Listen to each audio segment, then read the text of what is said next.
Hello guys, welcome to another Bookmas day. I'm pretty sure this is supposed to be day 8.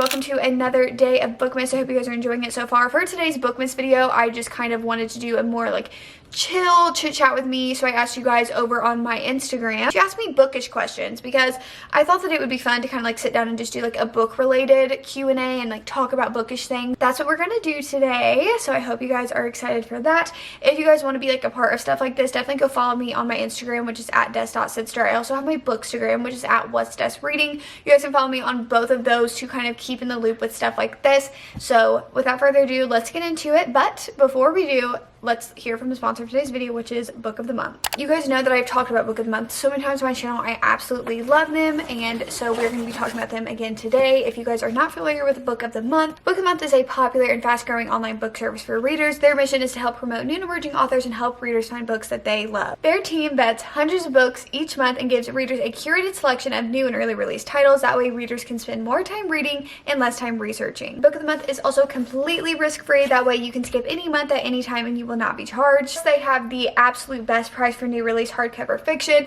You guys can actually get your first book for just $5 this month with the code WONDER. My book choice of this month was Kiss Her Once for Me. It is Christmas time. As we all know, I'm in the middle of Bookmas right now, and I have been loving some cute holiday romances, and this just is absolutely so adorable. And I also decided to pick up All the Dangerous Things this month, and of course the best thing is this iconic blue box, and you always get a bookmark. Same time tomorrow. Absolutely love that. Don't forget that you guys can get your first book for just $5 this month with the code WONDER. Thank you guys again so much to Book of the Month for sponsoring today's video. Let's get into our little bookish talk.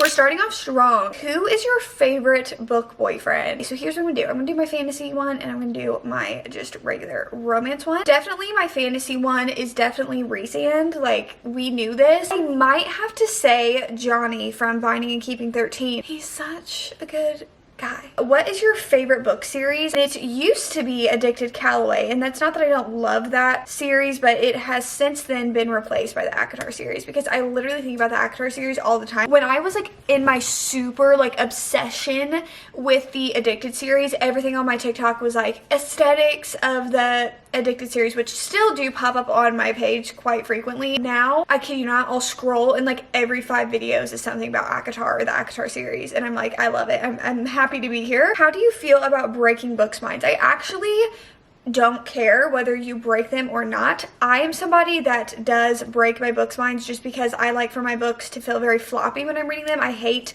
when they feel very like tough to open and like it makes my fingers cramp. Here's my thing. I feel that if you want to annotate, write, whatever you want to do with your books, it's your book, and I love to see loved books. Paperback or hardback, paperback all day, every single day. It kind of relates back to the hand cramping thing. For me, when you are reading a hardback, you kind of like have to hold it kind of like this instead of just kind of like, you know, like when you're reading a book, you're just kind of like either like this or like this.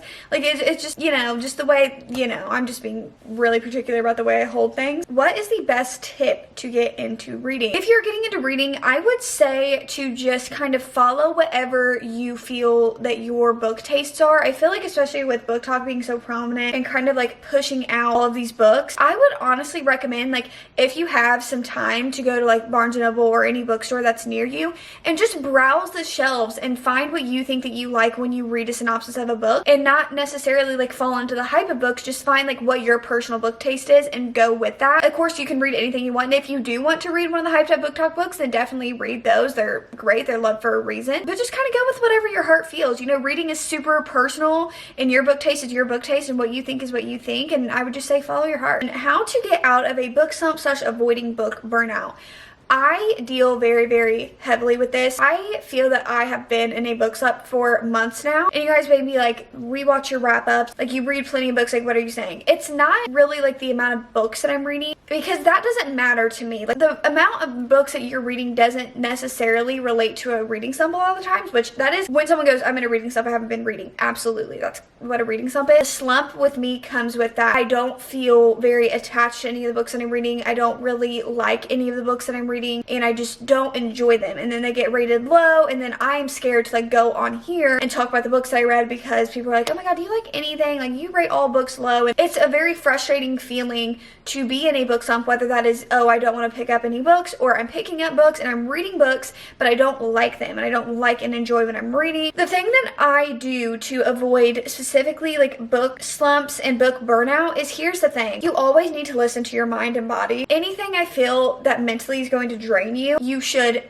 listen to your body and what it is telling you to do. Reading is supposed to be something that is an escape, an enjoyment, relieving thing. Like, at the end of the night you read a book, or to relax you read a book, or you want to like come home from school and read the book. Like, that's how I grew up. If you are at a point where you're like, I can't pick up a book, listen and just take a break from it, because sometimes you need breaks from everything. If you're in a book slump and you can't pick up a book, I would honestly just say listen to yourself and just kind of ride that out until you feel like picking up a book again. And when you feel like picking up a book, do not be afraid to pick up books, and if you're not feeling that one, close it, pick up another one until you have found a book that you love. Especially if you are coming out of a book slump or you feel like you are in a book slump, I would tell you guys to not be afraid to just pick out and try books. There's no problem with putting that book down, and not like, oh, I'm DNFing it, but it's just not what is getting me out of this book slump or making me feel better, so I'm going to pick up something else and come back to that book at a later time. Do you like to read a series in one go, or do you take breaks between each book? It definitely depends, because with the ACOTAR series, for example, once I picked up ACOTAR, I just read the series through and kept on reading the books back to back. For example, with the Shatter Me series, I have picked up a book and then I take a break from the series and then pick up some other books like months later and then take a break from the series, depending on whether or not I like the series or not. If I really like the series, then yes, I will literally sit down and buy every single book and want to read it all right there in one go. First favorite book of all time. Into my adolescence, my favorite book like ever, I was absolutely obsessed with The Fault in Our Stars, not just because like I loved reading, like it was popular during that time. I was also very heavily on Tumblr and Pinterest. Not like Pinterest wasn't bad, but like Tumblr, like probably shouldn't have been 10 years old, 11 years old on Tumblr. You know, those okay phone cases. Like, if you guys were there, you guys know. Who is your fave book couple of all time? Honestly, Lily and Lo will always, I feel, remain superior as a book couple to me. I just have such a special place in my heart for them, and just, I feel like because the love between them that was written, and you can just feel that. Like, I have never felt that true love and connection with any other fictional character. I swear, I have never felt that before or after. A book that reminds you of a Taylor song. I am so glad you asked. The Dance of Thieves duology, Dance of Thieves and Vow of Thieves, every single time I listen to The Great War by Taylor Swift, which I have been listening to so much lately because it's literally one of my favorite songs at the moment. I think of the Dance of Thieves duology literally every single time, and like especially the part on TikTok that's like trending where it's like Somewhere in the Haze, Got a Sense I've Been Betrayed. That song, I swear, belongs to the Dance of Thieves duology, and I say that with my whole heart. If you guys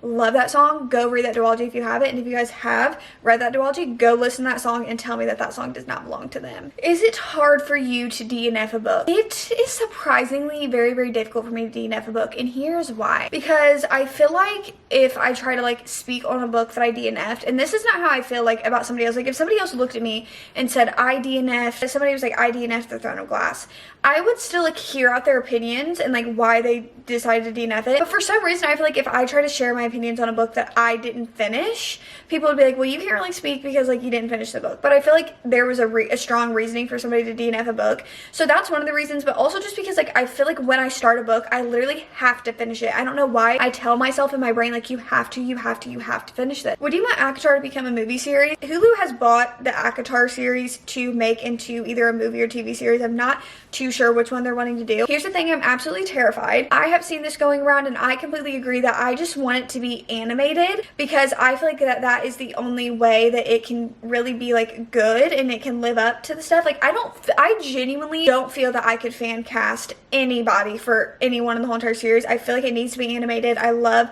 to see people's fan art and I just want it to be animated. Favorite enemies to lovers. Dance of Thieves duology is the best enemies to lovers that I have ever read in my life. Do you also get really tired of how formulaic romance books are? Absolutely. I feel like that's why sometimes like I can't read so many romance books back to back. It's like I read a lot of romance, but I feel like it's like a sports romance or a dark romance, and then just like a regular romance and this, or then I throw in a fantasy book because I feel like I have to switch up the vibe. It's not just romance books. I feel like a lot of fantasy books also follow the same exact plot line of a story. You know, in school, oh my gosh, if my English teacher is watching from high school, I love you. She made such a big impact in my life, but I can't remember like the little like roller coaster thing. That is literally the plot of a story. That is how every single story follows their plot. It's like the introduction, and then you kind of go up, and there's a like climax, resolution. That's like the construction of the story, right? Oh, we're building up to this relationship. Oh, you guys miscommunicated somewhere, and now you guys are breaking up, and now you guys are back together and live happily ever after. Like, it gets so old. Team letter or team manuscript? Team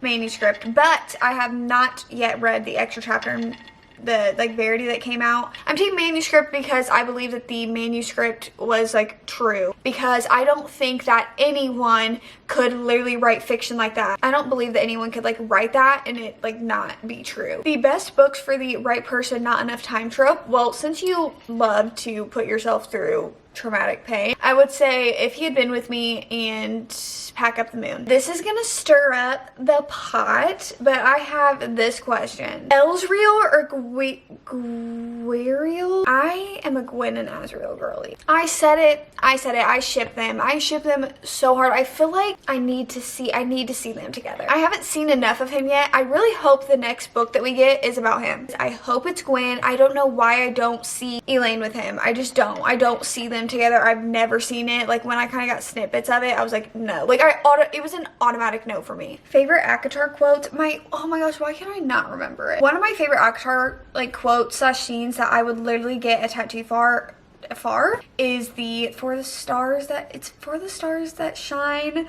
Oh, it's something along those lines. You guys know what I'm talking about. I can't remember it off the top of my head. That whole entire scene with Rhys and Feyre, like, I can't. Do you have a lot of friends who read too? No. I really, like, no one in my life that I, like, live with, see every day, talk to on a regular reads books. My boyfriend hates reading. I have friends that, like, will read maybe, like, every once in a while, but they don't read. So, like, I can't, like, have conversations with them about reading, and it is tough. What was your Goodreads goal this year? I'm pretty sure my Goodreads goal was to read 75 books this year. Those are all of the bookish questions that I'm going to be answering today. Thank you guys so much for asking me questions. I love, like, reading the questions from you guys and talking, and I'm going to be doing, like I said, another one. I think day 12 is going to be like a Q&A style video as well, just kind of like a more personal one, so look forward to that. Follow me over my Instagram because I will be posting that here in the next few days, so definitely follow me over there if you guys are excited for that. But with that being said, that is it for today's video. I hope you guys enjoyed. If you guys did, you guys know what to do. Like, comment, subscribe, all the YouTube stuff that you guys know how to do, and I will see you guys when I see ya. Peace.